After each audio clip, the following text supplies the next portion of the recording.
Disse assim então o apóstolo Paulo aos Romanos: a justificação pela fé e paz com Deus. Justificados, pois, mediante a fé, temos paz com Deus por meio de nosso Senhor Jesus Cristo, por intermédio de quem obtivemos igualmente acesso pela fé a esta graça na qual estamos firmes e gloriamo-nos na esperança da glória de Deus. E não somente isto, mas também nos gloriamos nas próprias tribulações, sabendo que a tribulação produz perseverança, e a perseverança experiência, e a experiência esperança. Ora, a esperança não confunde, porque o amor de Deus é derramado em nosso coração pelo Espírito Santo que nos foi outorgado. Porque Cristo, quando nós ainda éramos fracos, morreu a seu tempo pelos ímpios. Dificilmente alguém morreria por um justo, pois poderá ser que pelo bom alguém se anime a morrer. Mas Deus prova o seu próprio amor para conosco, pelo fato de ter Cristo morrido por nós, sendo nós ainda pecadores. Logo, muito mais agora, sendo justificados pelo seu sangue, seremos por ele salvos da ira. Porque se nós, quando inimigos, fomos reconciliados com Deus mediante a morte do seu Filho, muito mais, estando já reconciliados, seremos salvos pela sua vida. E não apenas isto, mas também nos gloriamos em Deus por nosso Senhor Jesus Cristo, por intermédio de quem recebemos agora a reconciliação. Senhor, me ajude a pregar a Tua palavra nesta manhã, a verdade que ela nos ensina, e fica conosco, em nome de Jesus. Amém. Podem sentar. Uma das cenas, meus irmãos, mais tocantes e bonitas das Escrituras é quando o Senhor Jesus é posto entre dois ladrões numa cruz. Quando ele é colocado naquele madeiro e, ao olhar para a direita e para a esquerda, ele vê ali dois homens que sim, estavam sendo ali julgados, sentenciados, justamente porque haviam cometido crime. Mas ali estava Jesus, a quem não havia nenhum tipo de imputação de pena, pois Jesus não havia feito absolutamente nada. Mas ainda assim ele se encontrava ali naquele madeiro, entre dois bandidos, entre dois ladrões, dois homicidas, porque naquele tempo a morte de cruz era uma morte designada aos homicidas. Então, muito provavelmente, aqueles homens haviam matado pessoas. E estavam ali, então, naquelas cruzes sendo chamados de ladrões. E nós vamos ver, meus irmãos, uma dos mais belos reconhecimentos de quem a pessoa é de fato. Quando um dos ladrões zomba de Cristo, o outro diz: rapaz, o que esse homem fez para estar aí? Ele está aí de forma inocente. Nós estamos aqui porque nós cometemos um crime. Mas este homem que está aí, ele é inocente, ele não fez nada. Nós somos merecedores de estarmos aqui, mas ele não é merecedor de estar pregado neste madeiro. Jesus então olha para aquele homem e pensa com ele: que boa teologia que esse homem aplicou. Mas esse homem compreendeu que ele é totalmente depravado, que ele é totalmente pecador. E ao falar estas palavras para o seu companheiro de sentença, ele expressa ali, meus irmãos, exatamente quem nós éramos.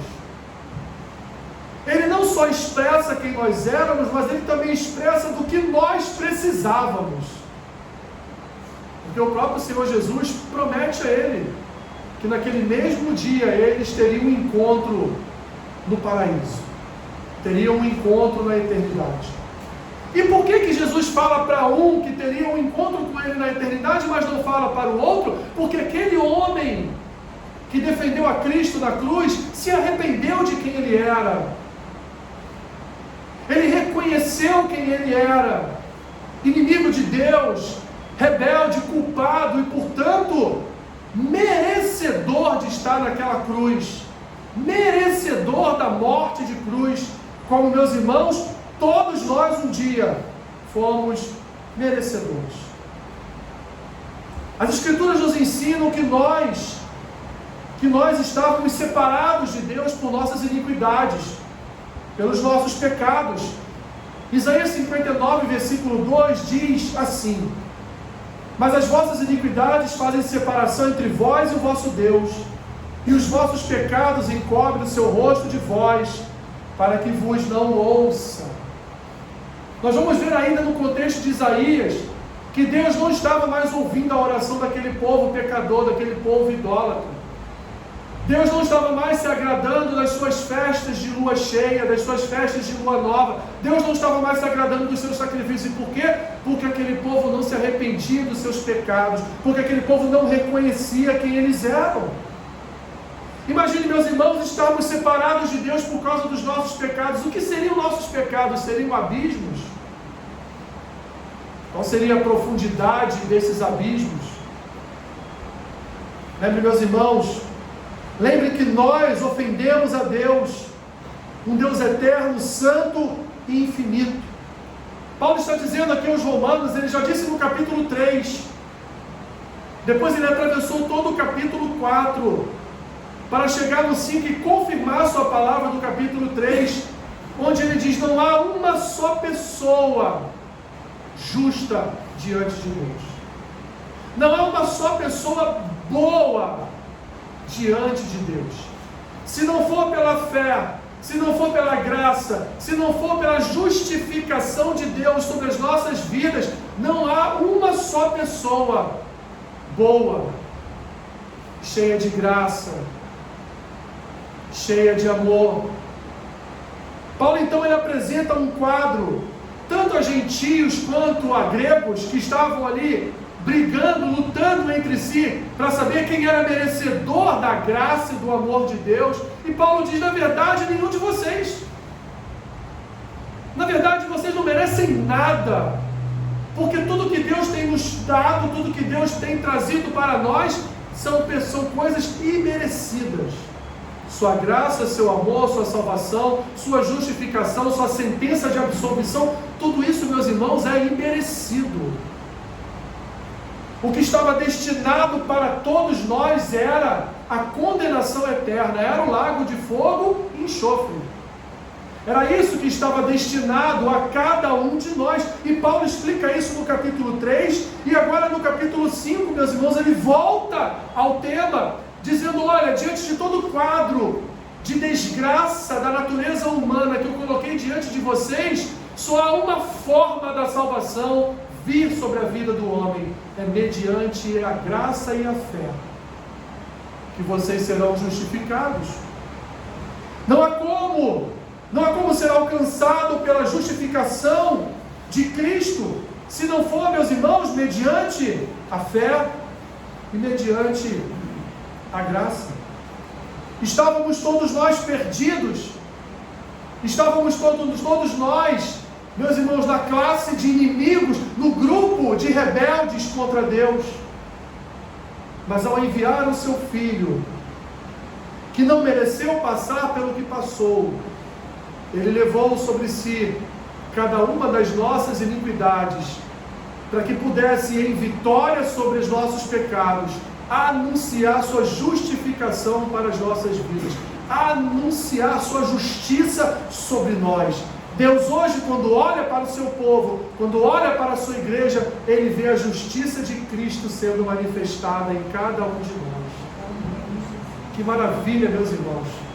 A mesma justiça que estava sobre a vida daquele ladrão, mesmo sendo um homicida, um bandido, um ladrão, quando Cristo anuncia: hoje mesmo estarás comigo no paraíso, Cristo anunciou que ele estava perdoado dos seus pecados, antes mesmo dele ser ali crucificado e morto. Cristo já estava anunciando uma bênção futura para a vida daquele homem. Cristo já estava se antecipando e dizendo àquele homem: de fato você não merece mesmo não, mas como você reconheceu isso, então a minha obra fará justiça sobre a tua vida também. Assim aconteceu com cada um de nós, meus irmãos.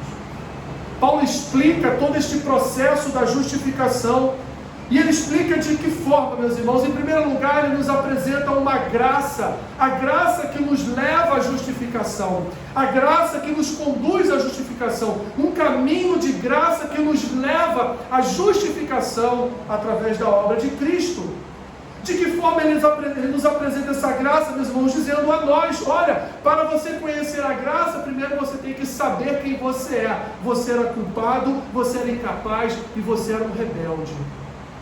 A graça só se manifesta onde há arrependimento. A graça só se manifesta onde há reconhecimento. A graça só se manifesta, meu irmão e minha irmã, na vida daqueles a quem Deus escolheu para transformar, para mudar a sua história. A graça só se manifesta sobre aqueles que olham para a cruz e dizem: Ele morreu por mim, eu não merecia isso.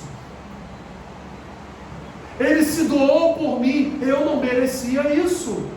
Ele levou sobre si cada uma das minhas iniquidades, cada uma das minhas maldades, cada um dos meus pecados. Ele não merecia isso, mas Ele levou sobre si, para que hoje fosse derramada sobre mim da sua graça que salva, da sua graça salvífica. Éramos culpados, meus irmãos, porque a nossa condição espiritual era uma condição caída. Estávamos, meus irmãos, longe da presença de Deus.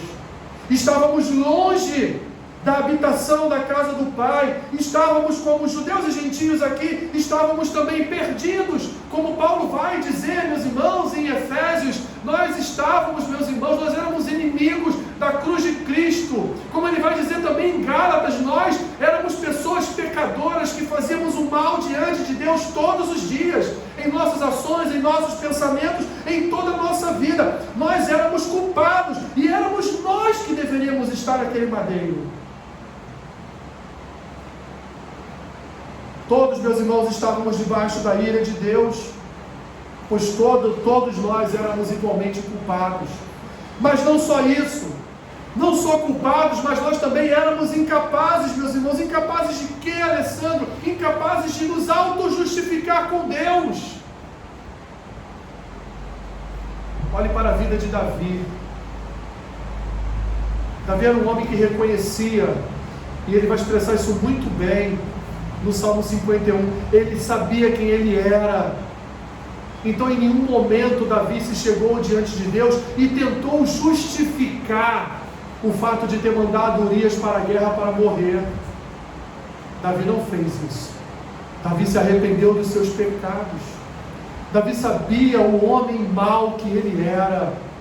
Então, ao invés de se auto-justificar diante de Deus, ao invés de arrumar desculpas para Deus do seu pecado contra Urias, do seu pecado de sangue e de morte contra Urias, o que Davi fez? Davi se derramou diante de Deus e pediu ao Senhor perdão pelos seus pecados, arrependimento, apresentou ao Senhor arrependimento dos seus pecados, disse para o Senhor: cria em mim, ó Deus, um coração puro, renova em mim o espírito inabalável, Senhor. Senhor, não retire de mim o teu espírito. Senhor, o meu pecado, a súcia dos meus pecados esmaga os meus ossos dia e noite. Eu me arrependo dia e noite. Eu sei que eu sou pó. Eu sei quem eu sou. Incapaz de me auto-justificar. Eu não tenho mérito próprio. Eu não posso exercer uma justiça própria. Eu não posso, porque ninguém, meus irmãos, será justificado diante de Deus por obras da lei. Ninguém será justificado diante de Deus por obras deste mundo. Seremos e somos justificados diante de Deus pela obra que Ele em Cristo realizou por nós. Davi sabia o homem que era. Davi, então, como numa imagem do Cordeiro, num tipo do Cordeiro, ele sabia de toda a sua incapacidade de se auto-salvar, de se auto-justificar, de se auto-proclamar salvo. E nós vamos ver em todos os salmos de Davi a dependência de Davi em relação a Deus. Ele sempre diz: eu sou o pó, eu não sou ninguém. Olha o que Abraão fez quando os anjos anunciaram a Abraão que estariam indo a Sodoma e Gomorra para destruir tudo. O que Abraão faz? Senhor, se tiver 50 justos lá em Sodoma, o Senhor ainda assim vai matar esses 50 justos como os ímpios? E Deus: não, Abraão, eu salvo os 50 justos. Senhor, se houver 45 justos ainda lá em Sodoma, ainda assim o Senhor vai tirar a vida dos 45 junto com os outros ímpios, junto com os ímpios? E Deus, não, Abraão, eu salvo os 45. Senhor, eu sei que eu sou pó. Eu sei que eu sou pó, eu sei que eu não sou nada diante do Senhor. E ele continua nas contas dele diante de Deus. Até no final ele fala, mas se sobrar um, Deus vai salvar esse um também. Assim somos nós, meus irmãos. Pó. E o pior de todas as coisas, éramos rebeldes. Para o alcance da graça, meus irmãos, nós temos que reconhecer com culpa nossa incapacidade e também nossa rebeldia. Nós estávamos espiritualmente, meus irmãos, desesperados. Havia um vazio diante de nós antes de conhecermos o Senhor. Existia um espírito de rebeldia em nós. Fazíamos de tudo para afrontar a glória e a majestade de Deus. Fazíamos de tudo, meus irmãos, para afrontar o Senhor. Fazíamos de tudo, meus irmãos, para sermos rebeldes contra o Senhor. Mas graças a Deus, a iniciativa da graça foi dele. Foi dele, meus irmãos, porque tudo o que o homem não consegue por esforço próprio, Deus lhe concede através da sua graça. E Deus nos concedeu a nossa salvação através da sua graça. E por que, meus irmãos, através da sua graça? Em primeiro lugar, porque não merecíamos ser salvos. Éramos culpados, meus irmãos, aos olhos de Deus. Deus nos olhava como inimigos. Deus nos olhava como traidores. Deus nos olhava como rebeldes. Deus nos olhava, meus irmãos, como, de fato, inimigos. Não merecíamos, meus irmãos, sermos libertos deste cativeiro do pecado. Não merecíamos, meus irmãos, a salvação. Só merecíamos a condenação. Mesmo assim, Ele enviou a sua graça e nos salvou. Em segundo lugar, meus irmãos, porque essa salvação que Ele nos enviou através da sua graça, ela é de graça, porque Cristo cumpriu e fez e realizou tudo aquilo que nós, meus irmãos, culpados aos olhos de Deus, não poderíamos realizar. Não seria a minha vida espiada no madeiro que iria salvar o seu povo eleito. Cristo veio, viveu uma vida de perfeição, uma vida que nós não poderíamos viver, meus irmãos, e ainda pagou por todos nós o preço de uma culpa que nós nunca poderíamos pagar. Cristo, Ele veio e cumpriu todas as condições do acordo, todas as condições do contrato, todas as condições combinadas, todas as condições descritas em todo o Antigo Testamento. Ele veio e cumpriu cada uma delas. Como Ele mesmo diz, eu não vim para revogar a lei, mas eu vim para cumpri-la. E Ele veio para cumpri-la por quê? Porque nós não podíamos cumprir, meus irmãos. E até hoje não podemos cumprir a lei, até hoje falhamos no cumprimento da lei, mas graças a Deus que Cristo nos concedeu vitória, porque Ele cumpriu toda a lei em nosso lugar.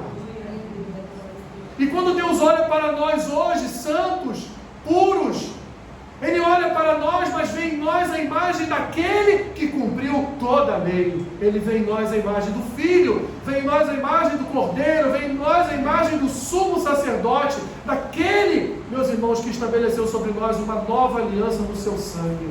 Deus olha para mim e não vê o Alessandro somente, mas vê o Jesus que está no Alessandro. Deus olha para você e não vê você, só você e o seu nome, o seu CPF, não. Ele olha para você e vê a digital de Cristo na tua vida, vê a marca do Cordeiro na sua vida, vê a habitação do Cordeiro na sua vida. Por último, meus irmãos, é graça, porque Ele tomou a iniciativa de nos buscar. Em todo o Antigo Testamento, Deus busca a iniciativa, Deus tem a iniciativa de buscar o homem, de resgatar o homem, de trazer a redenção e o renovo sobre o homem em todos os instantes, meus irmãos.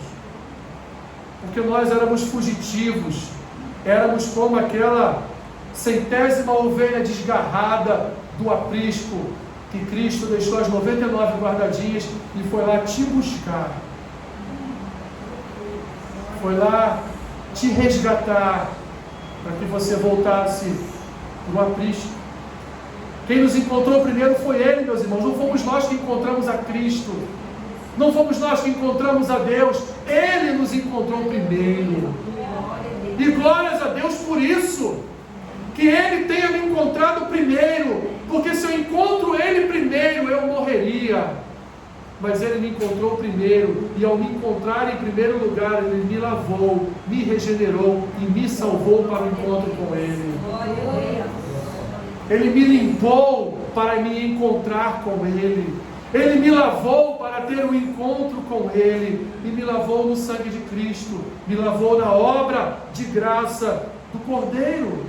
Ele não esperou, meus irmãos, que fôssemos ao seu encontro, porque de fato nós nunca faríamos isso. Mas Ele nos alcançou como um pastor que busca a sua ovelha perdida. Mas Paulo nos apresenta também, meus irmãos, que a obra de Cristo é o fundamento da justificação. Não só a sua graça é um alicerce da justificação, mas a sua obra também é um fundamento da justificação. Que obra? Obra de redenção e obra de propiciação. Mas o que vem a ser uma redenção? Lá no Antigo Testamento, meus irmãos, o termo redenção era utilizado na vida dos escravos, que eram comprados para serem libertos. Existiam pessoas que tinham amor, eram cheias de graça e compravam escravos para libertá-los. Esse ato era chamado de redenção. A mesma redenção que Cristo proporcionou a todos nós, escravos do pecado, estávamos nas mãos do pecado. Paulo vai nos revelar em Colossenses que nós habitávamos no império das trevas. Estávamos em trevas, meus irmãos. O diabo e seus demônios tinham domínio, poder e autoridade sobre cada um de nós. Mas aí a obra de Cristo fez o quê? Pagou o preço por nossas vidas. Nos comprou por um alto preço. E ao nos comprar, meus irmãos, nos redimiu. E ao nos redimir, nos libertou. E ao nos libertar, nos separou. E Paulo vai continuar no texto de Colossenses dizendo: Ele nos resgatou do império das trevas e nos levou para o reino do Filho do seu amor, onde lá tivemos a redenção, onde lá tivemos a remissão de cada um dos nossos pecados. Que maravilha! Que maravilha, meus irmãos, pois a redenção chegou até nós, fomos resgatados. Cristo pagou o preço que nós não poderíamos pagar. E qual foi o preço? Beber do cálice da ira de Deus. Esse foi o preço que Cristo pagou. Como diz Paulo, Ele apagou o escrito de dívida que todos nós tínhamos diante de Deus. Ele pagou as promissórias pesadíssimas que tínhamos no tribunal, no cartório de Deus, que já estavam prestes ali a serem apresentadas para ceifar a nossa vida, mas Cristo chegou e nos resgatou. E não só isso, meus irmãos, mas ainda lançou sobre nós o contexto da propiciação, porque por sua graça, mediante a redenção que há em Cristo Jesus, a quem Deus propôs no seu sangue como propiciação, Ele foi o sacrifício perfeito. Assim como havia o sacrifício perfeito que o sumo sacerdote uma vez por ano realizava no tabernáculo do Antigo Testamento, assim Cristo de uma só vez foi o próprio sacrifício por cada um de nós, meus irmãos. Não merecíamos. Cristo assumiu completamente o nosso lugar debaixo da ira de Deus, poupando as nossas vidas da condenação eterna, poupando as nossas vidas da morte eterna. Ele foi, meus irmãos, como existia lá no tabernáculo, Ele foi nosso propiciatório, lugar onde o sangue dos animais era aspergido para que o povo fosse perdoado nos seus pecados. Jesus foi o nosso próprio propiciatório. E Deus, meus irmãos, Deus foi propício a cada um de nós, porque a sua ira foi aplacada quando Ele derramou o seu cálice sobre a vida de Cristo naquele madeiro. E por último, meus irmãos, Paulo vai nos apresentar, já nos apresentou a graça, a obra de Cristo, e nos apresenta a fé também como um dos alicerces da justificação. Paulo diz aqui, meus irmãos, Justificados, pois, mediante a fé, temos paz com Deus por meio de nosso Senhor Jesus Cristo. Ele vai dizer ainda no versículo 8, mas Deus prova o seu próprio amor para conosco, pelo fato de Cristo ter morrido por nós, sendo nós ainda o quê? Pecadores. Logo, muito mais agora, sendo justificados pelo seu sangue, seremos por ele salvos da ira de Deus, da sua ira. A fé, meus irmãos, é também um alicerce da justificação, a obra de Cristo, a graça de Cristo e a fé. E somente pela fé, meus irmãos, pela fé nessa graça e nessa obra de Cristo, é que nós somos justificados. Paulo vai mencionar 8 vezes em Romanos 3, de 21 a 31, por 8 vezes ele menciona a fé como meio de justificação. A fé não é uma obra particular, meus irmãos. Não é uma obra do nosso particular, do nosso coração, mas ela é o poder de Deus derramado sobre nós, abrindo os nossos olhos, tirando as escamas dos nossos olhos, para que venhamos a reconhecer a obra de Cristo no Calvário, a sua graça e o seu amor derramado sobre cada um de nós. A fé também não é um sentimento meritório que nos justifica diante de Deus. A fé é um instrumento por meio do qual desfrutamos de todos os benefícios da obra consumada de Cristo. Ou seja, meus irmãos, a própria fé é uma dádiva de Deus. Olha que maravilha! Enviou o seu Filho como propiciação pelos nossos pecados. Enviou o seu Filho para expiar os nossos pecados. Enviou o seu Filho para nos salvar de uma ira vindoura. E não só isso, ainda nos alimentou com a graça derramada sobre nós por causa daquela obra. E por fim, ainda manifestou sobre nós, manifestou em nosso coração a fé sobrenatural, para que venhamos reconhecer que a obra de Cristo no Calvário é uma obra de graça e amor, e através daquela obra nós fomos salvos.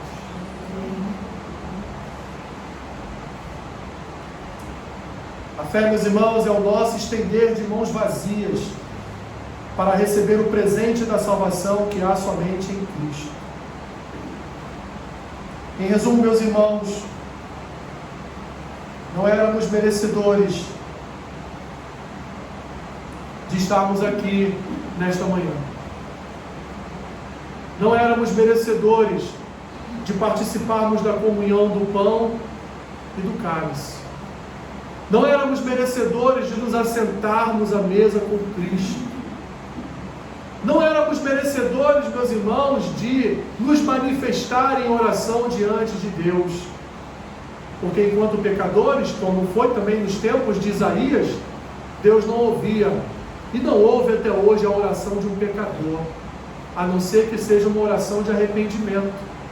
Deus não ouve a oração do ímpio, da mesma forma que ele não ouvia a oração do seu próprio povo quando idolatrava, quando pecava contra ele. Ele também não ouve.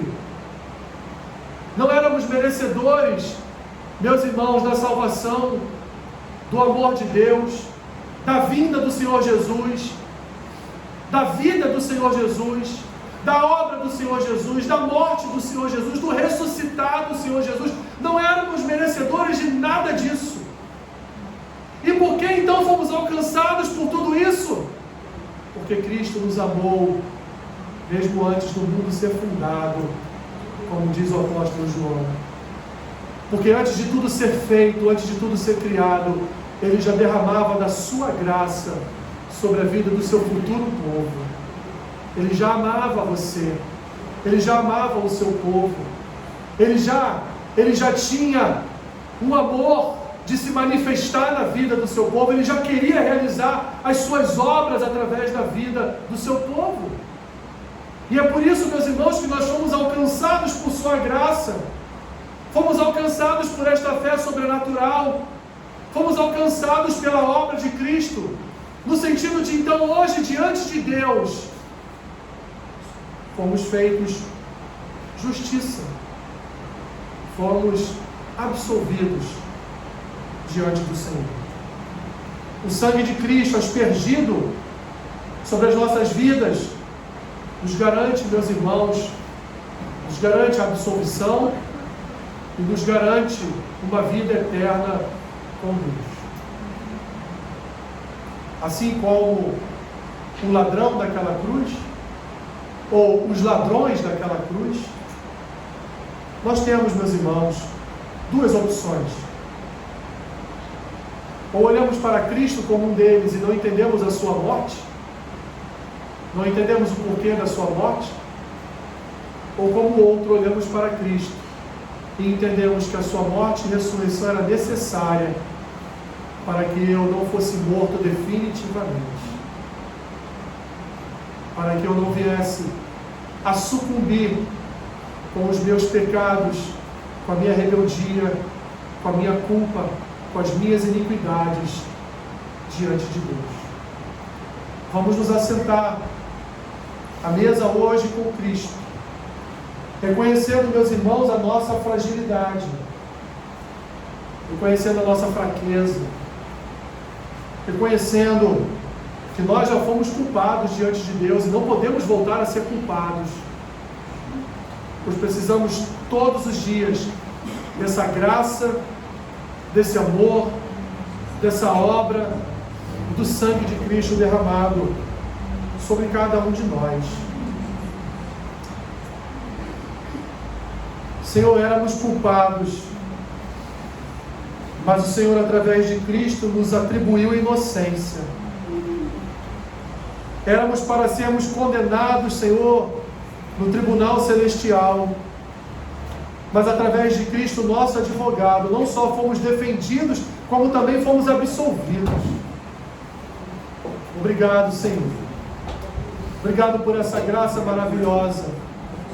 Obrigado por essa fé que se manifesta em nós. E obrigado, Senhor. Obrigado por termos sido justificados diante de Ti. Obrigado por o Senhor ter feito justiça sobre cada um de nós. Permita-nos assentar à mesa contigo nesta manhã. Eu abençoo, Senhor, o pão, abençoo o cálice. Eu peço a Ti, Senhor, que ao comermos e ao bebermos desses alimentos, sejamos renovados, sejamos, Senhor, fortalecidos, revigorados, Senhor, em nosso espírito. Nos ajude, nos abençoe nesta manhã, em nome de Jesus. Amém.